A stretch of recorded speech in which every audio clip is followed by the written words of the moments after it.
Hi guys, in this video we're going to cover two bear hug variations, and we're going to do the front bear hugs, meaning my opponent is coming at me from the front. Okay, so with these bear hugs, well, I'm going to show, or Heather's going to show you rather, what the proper way to attack on the bear hug is, and then we're going to modify it a bit to an improper attack, because otherwise you won't be able to see my hands and what's going on.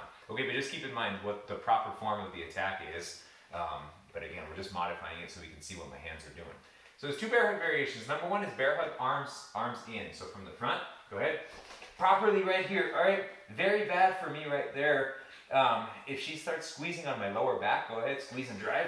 Very easy for her to take me down, especially if she knows a little bit of even basic wrestling. She can put her head underneath my head right there. Go ahead, put your head underneath mine, right? And just squeeze and drive. You can see how right there, I get my posture collapsed, and she could just take me down to the ground and effectively tackle me.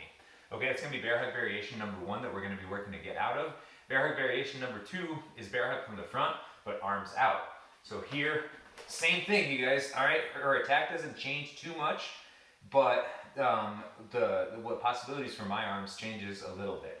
Very dangerous position, because here, an opponent that's stronger than you, taller than you, longer than you, whatever it is, they can pick up and drag you somewhere, pick up and dump you, just all kinds of bad possibilities for you as the defender.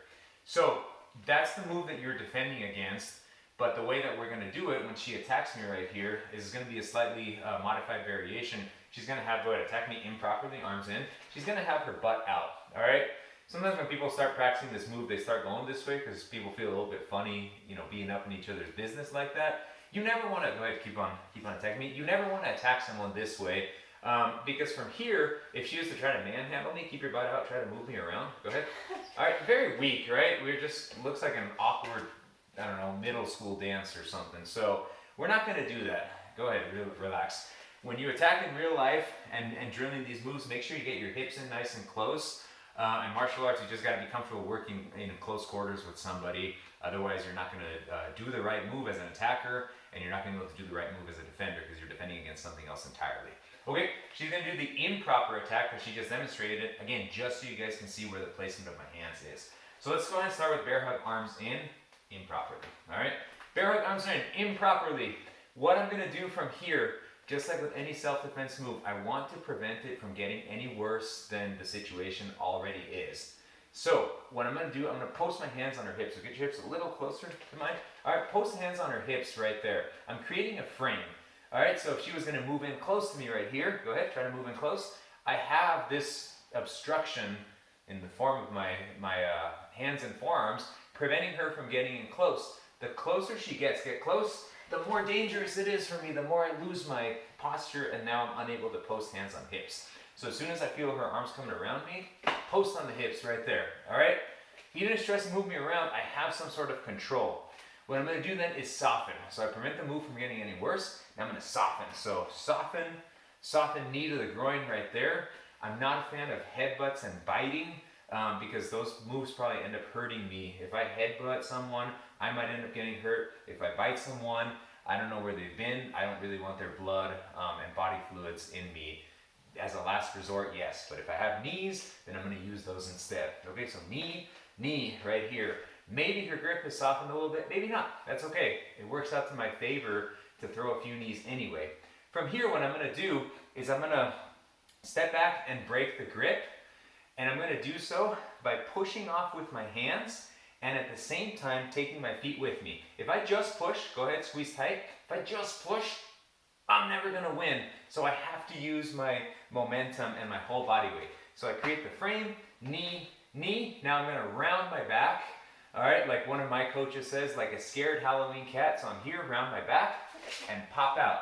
Notice I rounded my back and I shuffled my feet. I brought my whole body weight back.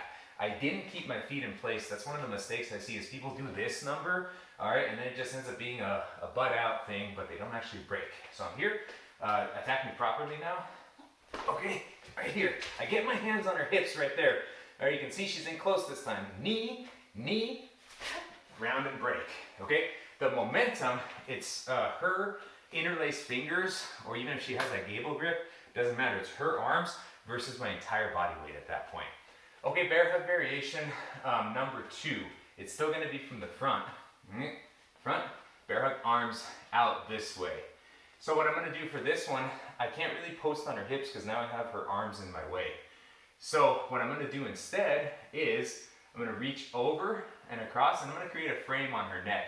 So this frame essentially acts in the same capacity as my frame on her hips does. So I'm creating a frame on her neck. And again, she's giving me a lot of room just so you guys can see what the move is like.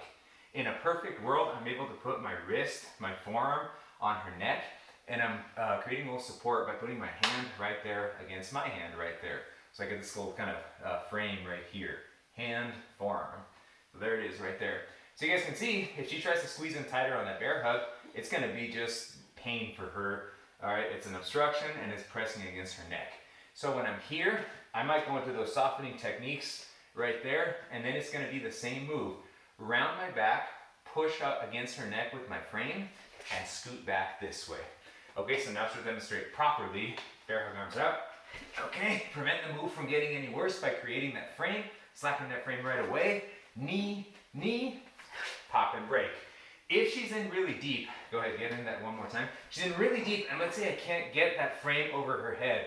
There's a workaround for that too. So I can't get in there. I'm gonna reach with this other hand, pull her nose, come around this way, rotate, you'll see, pull the nose this way, bam, right there in the ear, whatever it is. So there's always some way out.